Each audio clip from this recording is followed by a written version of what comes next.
Hello guys, and welcome back into the gaming cupboard. And I've got for you today a VR response video. I don't think it was ever meant to be a VR response video, but community being what it is, we just made it this way, didn't we? So this is the response to Saito and Ginger Hippy Gaming, and his video did the other day, which was the video store game rental video. If that's his true name, I don't know. I may have just made that up. But the premise of the video is that when you were a kid, you probably didn't have many games. So we'll go down to a local video shop and rent one. And if you rented a good one, excellent, you had a great weekend. If you rented a crap one, you just have to persevere with it for the weekend, because you wouldn't really have many other options and you want to get the most out of the game you could. So a few of us got together, and to kind of change it up a little bit, we had it so we would pick our own games. So someone would pick a system, pick a shelf, pick a number, and then that person, your person to your side, would pick your game, and that would be what you would play for 24 hours, or just for the weekend, really. For some of us, you have to work. So for my game, it was picked by Eddie Rollercore, who picked me Loaded on the Sega Saturn, which I picked up from a game shop a while ago, and I picked it up for the very reason that it kind of looked like an interesting game. I like the graphics on it. It is from the back. You can see it's a top-down shooter.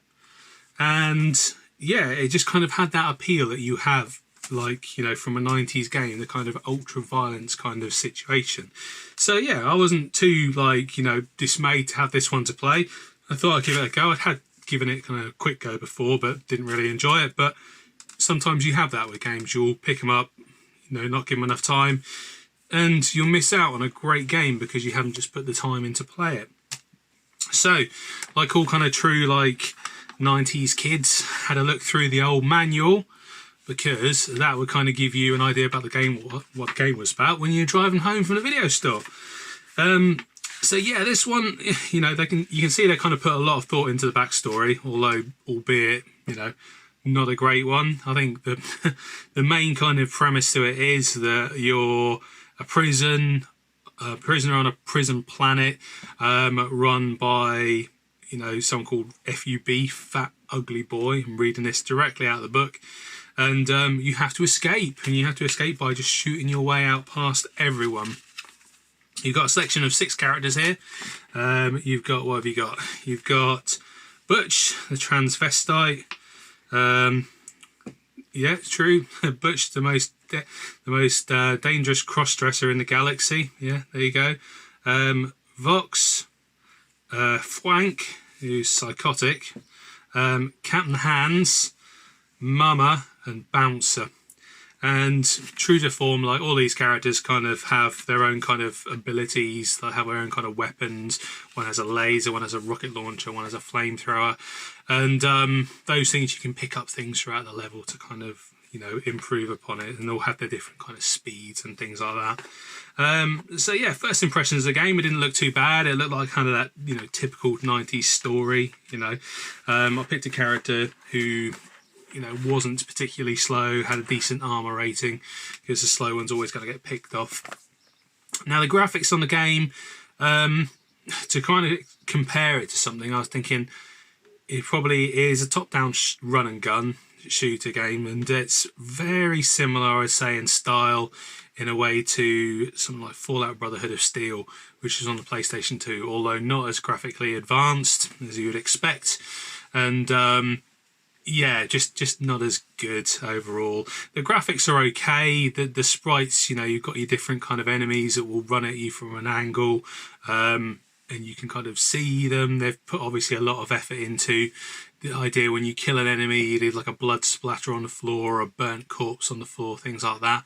But that's kind of about as far as it got for me, really. There's parts in the game where you have a real kind of slowdown with the amount of enemies that are on the screen. You know, the specials graphics and the flamethrower or gun graphics aren't really anything to write home about. And there was bits in the game where it was just very hard to kind of see what was going on. There's rooms where you got like a kitchen with your black and white, floors, and you think you killed everybody only to realise there's a smackhead behind you trying to headbutt you in a straitjacket. And that's kind of like the way the game was. The graphics really, I think, probably for the time were okay, but not really anything to write home about, and haven't aged particularly well in my opinion. So the gameplay overall of the game I found a little bit monotonous. There's something to be said about just running around killing people like you would on Grand Theft Auto and that back in the day. But with that, you had cars. This, you've really got very little. You're running around a prison and you'll pick up key cards. Key cards will let you enter different areas. You enter different cells and kill prisoners in their cells, or there'll be guards that kind of run up to you and different enemies with different kind of weapons. But that's kind of beyond, that's about it. Once you shoot 10 of them, you've seen it all kind of before, and there's no kind of real strategy to the game. You just run into a room, guns blazing. If you come out with a decent amount of health, well done. If you don't, you're dead. And health packs are few and far between, and you kind of have to wait until you're very low on health to actually pick them up. In the graphics display for the health and things like that, it shares part of the screen with the map. The map and the health and ammo are in the top left of the screen. You have to swap between the two, and you really need the map, otherwise you're just kind of running around aimlessly. There's a lot of kind of backtracking to different areas, going into cells, picking up key cards to eventually get to the end of the level, which is pretty much back where you started. And saying that, I didn't really get very far past the first level because the amount of kind of enemy gunfire you got coming in at you and no way to draw enemies out, you're just kind of running into a room and shooting and hoping for the best. So yeah, the music, we'll go on to the music. Music overall, you think it will be quite good because it boasts on the cover, if I can get that to focus in there, maybe not, it's featuring music from Pop Will Eat Itself, and the fact that it's on the cover, you think it would be a really big part of the game.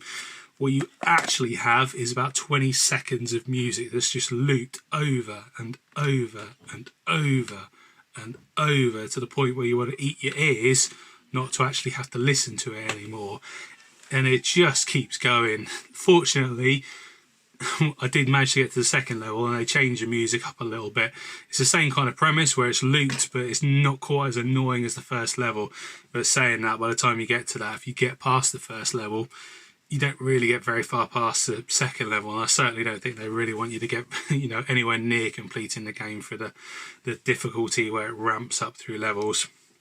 So yeah, overall for this game, what do I make of it? Pretty poor, really. I'm not gonna lie, it's not one that I'll probably go back to loaded. For a quick kind of run around and blast, it's okay. In the 90s, you'd have probably played it with your mates and said, oh yeah, it's really violent. Looking back on it by today's standards, it hasn't aged very well. And it's just, for me, it's a bit monotonous and boring. But saying that, I've probably given it more time through doing this than I would have done had I not taken part in this. So under that, I've really enjoyed doing this, and hopefully we'll do something like this again. And I look forward to seeing what the other guys have done in their responses as well. So I hope you've enjoyed it. I hope you've enjoyed my kind of basic review and my just rant about this game. Let me know what you think. Maybe you think I'm wrong. Maybe it's one of your favourite games of all time. I kind of hope not, because there's much better ones out there. But yeah, let me know, and hopefully we'll do something like this again soon. Anyway, take care all, and bye-bye for now.